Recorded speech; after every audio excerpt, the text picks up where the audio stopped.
नागेन्द्रहाराय त्रिलोचनाय भस्माङ्गरागाय महेश्वराय नित्याय शुद्धाय दिगम्बराय तस्मै नकाराय नमः शिवाय मन्दाकिनी सलिलचन्दनचर्चिताय नन्दीश्वर प्रमथनाथ महेश्वराय मन्दारपुष्प बहुपुष्प सुपूजिताय तस्मै मकाराय नमः शिवाय शिवाय गौरीवदनाब्जवृन्द सूर्याय दक्षाधरनाशकाय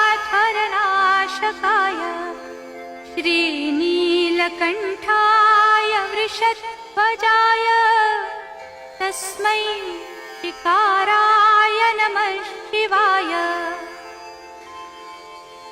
वसिष्ठकुम्भोद्भव गौतमार्य मुनीन्द्रदेवार्चितशेखराय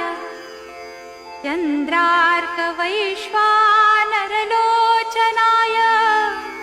तस्मै वकाराय